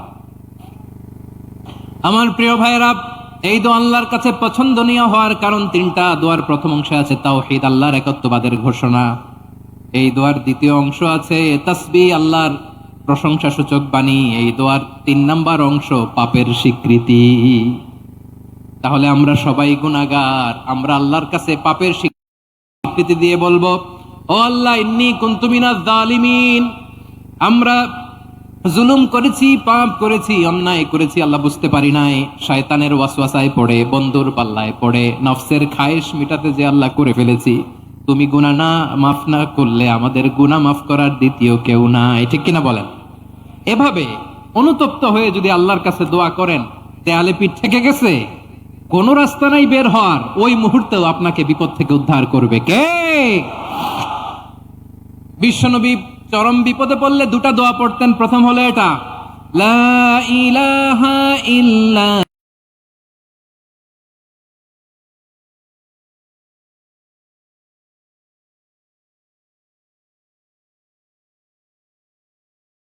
আনতা সুবহানাকা ইন্নী কুনতু মিনাল জালিমিন। এই দোয়াটা ওয়াতিওয়াল আরদি ওয়া রাব্বুল আরশিল কারীম। এই যে বললাম, রেকর্ড হয়ে গেছে। এখন তো আর ইনস্ট্যান্ট মুখস্থ না হলেও পরে মুখস্থ করে নেবেন। আল্লাহ ছাড়া কোনো উপাস্য নাই, তিনি সমহান মহাসহিষ্ণু। আল্লাহ ছাড়া কোনো উপাস্য নাই, তিনি সমহান আরশের অধিপতি। আল্লাহ ছাড়া কোনো উপাস্য নাই, তিনি আকাশের মালিক, জমিনের মালিক, তিনি সুবিশাল আরশের অধিপতি। সুবহানাল্লাহ পড়েন। এই দোয়াটা কেউ যদি পড়ে যদি এর ওসিলা করে দোয়া করে, তাকে বিপদ থেকে মুক্তি দেয় কে? মনে থাকবে আপনাদের? তাহলে বিপদের প্রথম ধাক্কায় কি যেন পড়তে হয়? ইন্না লিল্লাহ। তারপরে কি বলে আল্লাহর কাছে নিজেকে সঁপে দিতে হয়? দেয়ালে পিঠ থেকে গেলে লা ইলাহা ইল্লা আনতা সুবহানাকা ইন্নী কুনতু মিনাজ জালিমিন।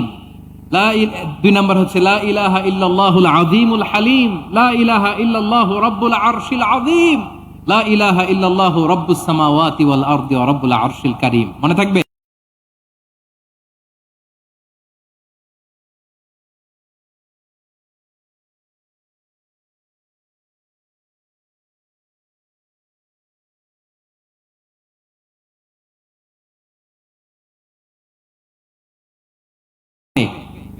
ইনশাআল্লাহ বলেন সবাই, আওয়াজ করে সবাই ইনশাআল্লাহ। প্রত্যেকে এই দোয়াটা পড়ে। সকালে যদি 3 বার পড়ে, সন্ধ্যা পর্যন্ত হঠাৎ বিপদ থেকে সে রক্ষা পাবে। To be protected from sudden calamity, sudden disaster, sudden calamity. হঠাৎ বিপদ, হঠাৎ ভয়ঙ্কর কোন আকস্মিক বিপদ থেকে আল্লাহ বাঁচায় দিবে। সকালে পড়লে সন্ধ্যা পর্যন্ত প্রোটেক্টেড, সন্ধ্যাবেলায় যদি 3 বার পরে সকাল পর্যন্ত প্রোটেক্টেড। সুবহানাল্লাহ পড়ে। দোয়াটা কি? দোয়াটা হচ্ছে বিসমিল্লাহিল্লাযী লা ইয়াদুররু মা ইসমিহি শাইউন ফিল আরদি ওয়ালা ফিস সামাই ওয়া হুয়াস সামিউল আলিম। ছোট না, অনেক ছোট, মুখস্থ করবেন। বিসমিল্লাহিল্লাযী লা ইয়াদুররু মা ইসমিহি শাইউন ফিল আরদি ওয়ালা ফিস সামা। ওই আল্লাহর নাম নিচ্ছি যে আল্লাহর নামের বরকতে আকাশ জমিনের কোনো কিছু কারো কোনো ক্ষতি সাধন করতে পারে না। তিনি সর্বশ্রোতা, সর্বজ্ঞ। সুবহানাল্লাহ পড়েন, পড়বেন এই দোয়াটা। বিসমিল্লাহিল্লাযী লা ইয়াদুররু মা ইসমিহি শাইউন ফিল আরদি ওয়ালা ফিস সামাই ওয়া হুয়াস সামিউল আলিম। ফজরের পরে 3 বার।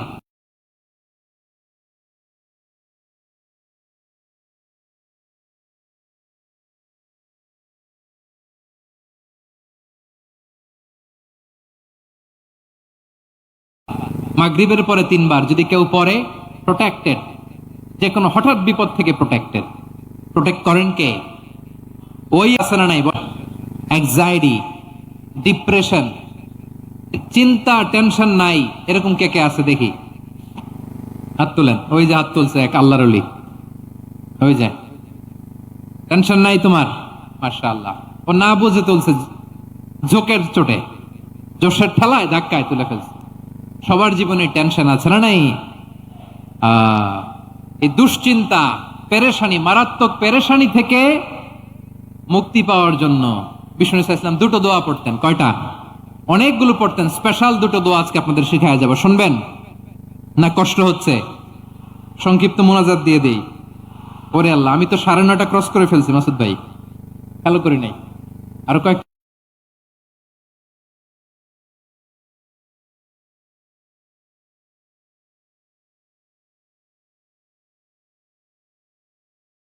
মিনিট। ঠিক আছে, ঠিক আছে।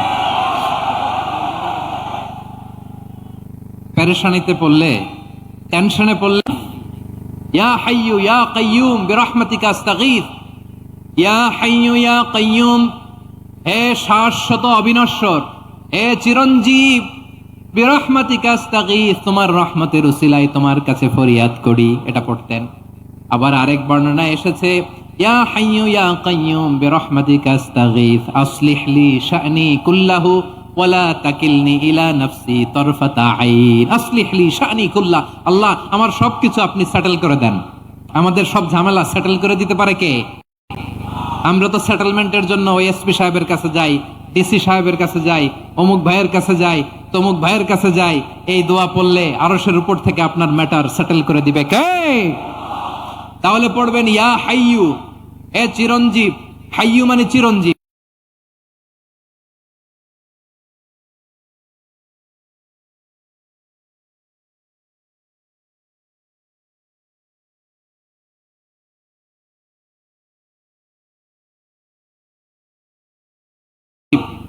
যিনি চিরকাল বেঁচে থাকবেন, মরবেন না। আল্লাহ মরবেন? তার কোনো লয় আছে? ক্ষয় আছে? সূরা আর-রহমানে আল্লাহ বললেন, ইবান, জমিনে যা আছে সব ফান, ভ্যানিশ হয়ে যাবে, নিশ্চিহ্ন হয়ে যাবে, শেষ হয়ে যাবে, সব বিলুপ্ত হয়ে যাবে, একজন ছাড়া। জোরে বলেন তিনি কে? ইয়া হাইয়ু। আমার সাথে আওয়াজ করে পড়েন, ইয়া হাইয়ু ইয়া কাইয়ুম, ইয়া হাইয়ু ইয়া কাইয়ুম বিরহমাতিকা আস্তাগীথ আসলিহ লি শা'নি কুল্লাহ ওয়ালা তাকিলনি ইলা নাফসি তারফাতা আইন। এভাবে দোয়া করলে আপনাকে বিপদ মুক্ত করবে কে? এই দোয়াটা কেন পছন্দ আল্লাহর কাছে? কারণ এখানে আল্লাহর 2টা সুন্দর নাম আছে, গুণবাচক নাম, আল হাই, আল কাইয়ুম। এই 2টো নাম আছে এখানে। আবার এই 2টা আয়াতুল কুরসির অংশ। আয়াতুল কুরসির শুরুতে এটা আছে না নাই? হ্যাঁ, আছে না নাই?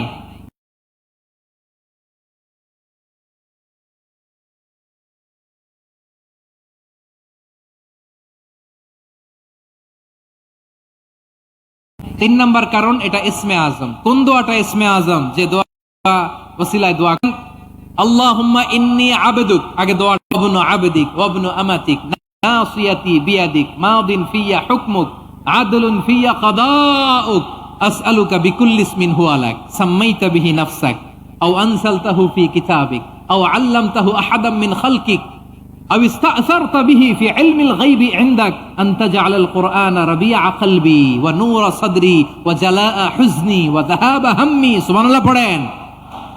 বিশ্বনবী বলতেন, আল্লাহুম্মা ইন্নী আবদুক, ও আল্লাহ আমি আপনার গোলাম, ওয়াবনু আবদিক, গোলামের ঘরের গোলাম, ওয়াবনু আমাতিক, বাদির ঘরের গোলাম। মানে আল্লাহ আমি আপনার গোলাম, আমার বাবা আব্দুল্লাহ ছিল আপনার গোলাম, আমার মা আমিনা ছিল আপনার বাদী। মানে আমরা গোলাম বংশের সব গোলাম।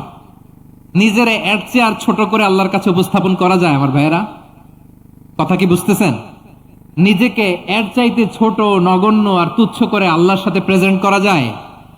বিশ্বনবী বললেন, ও আল্লাহ আমি আপনার গোলাম, গোলামের ঘরের গোলাম, দাসীর ঘরের গোলাম, নাসিয়াতি বিয়াদিক, আমার মাথার চুলের ছুটি আপনার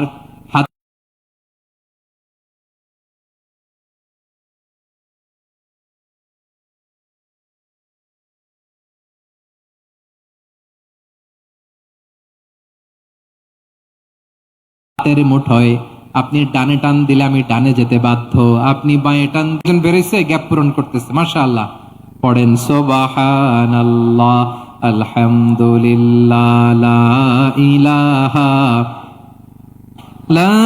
ইলাহা ইল্লাল্লাহু মুহাম্মাদুর রাসূলুল্লাহ সাল্লাল্লাহু আলাইহি ওয়াসাল্লাম। বিশ্বনবী বললেন, আল্লাহ আমার মাথার চুলের ঝুঁটি আপনার হাতের মুঠোয়। আচ্ছা, এইভাবে কাকে ধরা হয়? যে খুব ছোট, ঠিক কিনা? নিজেকে কত ছোট করলেন বিশ্বনবী। ও আল্লাহ আমার মাথার চুলের ঝুঁটি আপনার হাতের মুঠোয়, আপনি ডানে টানলে আমি ডানে যাব, বায়ে টানলে বায়ে যাব।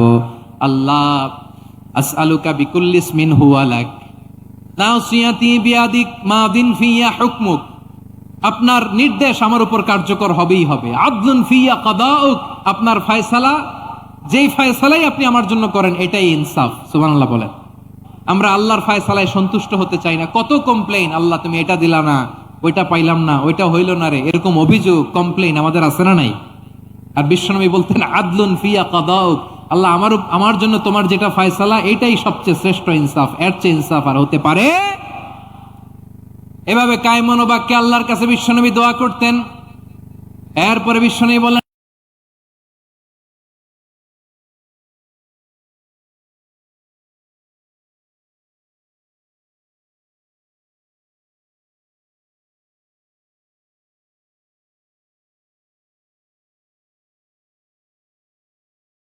আল্লাহ তোমার যত নাম আছে সব নামের ওসিলায় দোয়া করি, যে নাম তুমি আমাদেরকে জানিয়েছো, যে নাম তুমি আমাদেরকে জানাও নাই। আমরা তো 99 নাম জানি, 100 নাম জানি আল্লাহ, কিন্তু আল্লাহর এমনও কিছু নাম আছে যেগুলো আল্লাহ বিশ্বনবীরও জানায় নাই। এগুলো আল্লাহ ইলমুল গায়বে রেখে দিয়েছেন। দোয়ার সময় বলবেন, আল্লাহ তোমার যেই নামগুলো জানি, যেগুলো জানি না, যেগুলো কোরআনে আছে, যেগুলো নাই, যেগুলো নবীরে খাস ভাবে জানাইছো ওগুলোর ওসিলায়, যেগুলো কোনোদিন জানাবাও না, তোমার ওই নামের ওসিলাও তোমার কাছে চাই। আল্লাহ কোরআনকে আমার হৃদয়ের বসন্ত বানাও, আমার বক্ষের জ্যোতি বানাও, আমার চিন্তা দুশ্চিন্তা তুমি দূর করে দাও। বিশ্বনবী বললেন, এই কালিমাগুলো, এই বাক্যগুলো পড়ে যদি কেউ আল্লাহর কাছে ফরিয়াদ করে, তার হৃদয় থেকে দুশ্চিন্তা কাটিয়ে দিবে কে? পড়বেন, এই দোয়াগুলো পড়বেন। আচ্ছা, সব শেষে বলি, ঋণের বোঝায় যারা জর্জরিত, বিষ্ণু ইসলাম চমৎকার একটা দোয়া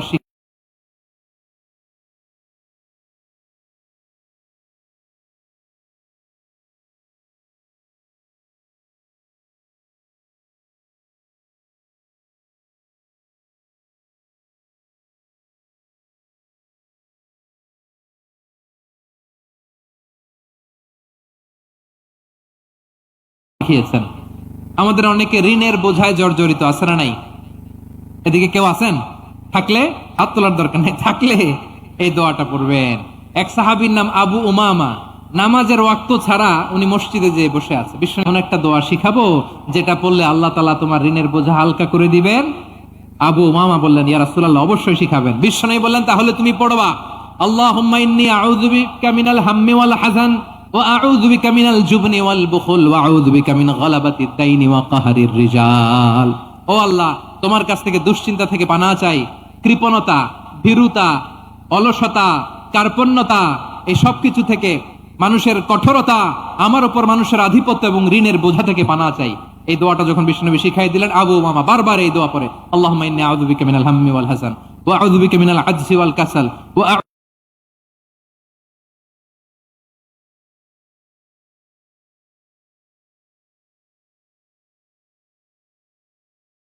আউযু বিকা মিনাল জুবনি ওয়াল বুখল ওয়া আউযু বিকা মিন গালাবাতিদ দাইনি ওয়া কাহরির রিজাল।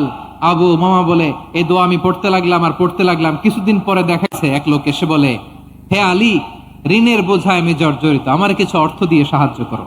সাইয়েদনা আলী রাদিয়াল্লাহু তাআলা আনহু বললেন, আমি কি তোমারে এমন একটা দোয়া শিখাবো যেটা বিশ্বনবী আমাদের শিখিয়েছেন? এই দোয়া যদি তুমি পড়ো, লাউ কানা আলাইকা মিসলু জাবালিন কাবীরিন দাইনান আদাল্লাহু আনকা, পাহাড় পরিমাণে যদি ঋণের বোঝা হয়, আল্লাহ এটা পরিশোধের ব্যবস্থা করে দিবেন। ছোট্ট একটা দোয়া বিশ্বনবী শিখালেন, বললেন তুমি পড়বা, আল্লাহুম্মা কফিনি বিহালালিকা আন হারামিকা ওয়া আগনিনি বিফাদলিকা আম্মান সিওয়াক। মুখস্থ আছে? হ্যাঁ আছে। আল্লাহুম্মা কফিনি বিহালালিকা আন হারামিক, আল্লাহ তোমার হালাল দিয়ে আমাকে পরিতুষ্ট করো, হারাম থেকে বাঁচিয়ে রাখো, আর তোমার অনুগ্রহে মানুষের মুখাপেক্ষী যেন আমি না হই, আমি যেন সবসময় তোমার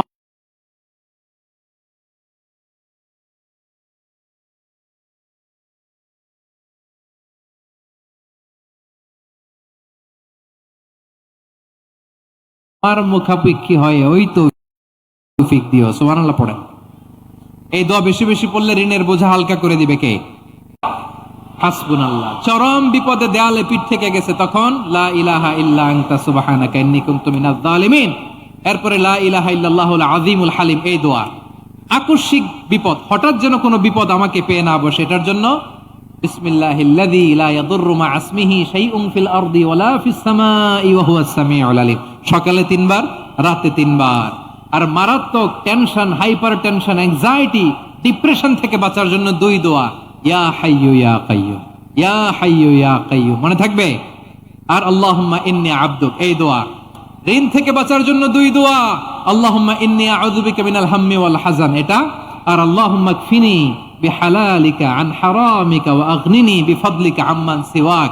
আর সব সময় পড়ার জন্য একটা আমল দিয়ে যাই, উঠতে বসতে, অফিসে যাচ্ছেন, অফিস থেকে ফিরতেছেন, বসে আছেন, শুয়ে আছেন, ছোট্ট এক শব্দে আমরা যেন বেশি বেশি পড়ি আস্তাগফিরুল্লাহ।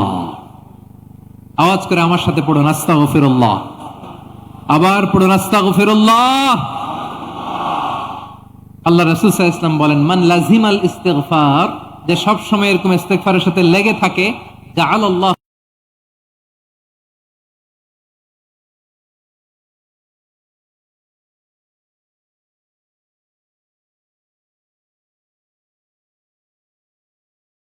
লাহু মিন কুল্লি যিকিন মাখরাজা, আল্লাহ তাআলা তাকে কোনো বিপদে আটকান না, সে জীবনে আটকাবে না।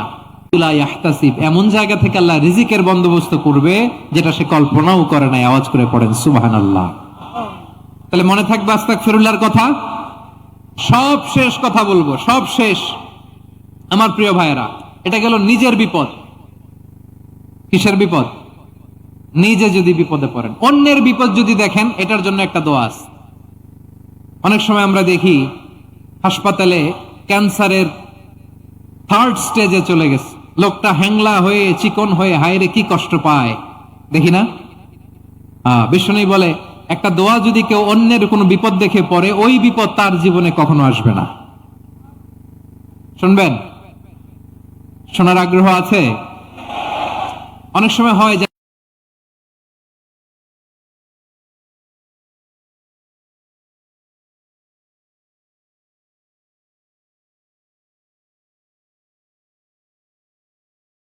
আমরা মহাসড়ক দিয়ে যখন চড়ি, দুর্ঘটনায়, আইরে আল্লাহ, দুর্ঘটনায় মানুষের মাথা একদিকে, দেহ আরেকদিকে, ব্লিডিং এর বিপদ দেখে কেউ যদি পড়ে, আলহামদুলিল্লাহিল্লাযী আফানি মিম্মা বাতালাকা বিহি ওয়া ফাদ্দালানি আলা কাসীরিম মিম্মান খালাকা তাফদীলা, মানে প্রশংসা সে আল্লাহর, যে আল্লাহ তাআলা তোমাকে যেই জিনিস দিয়ে পরীক্ষা করেছে, আমাকে ওইটা থেকে বাঁচিয়ে দিয়েছে।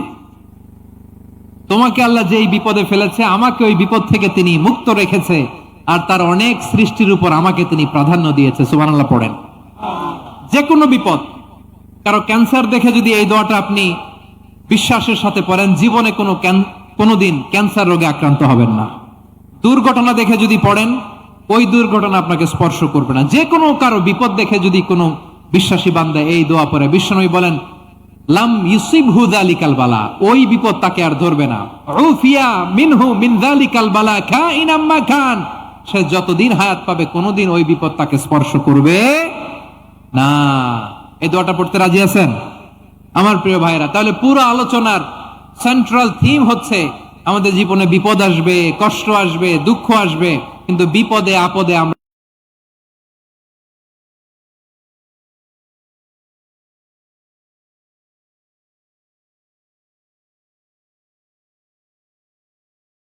হাল ছেড়ে দিব না, হতাশ হব না।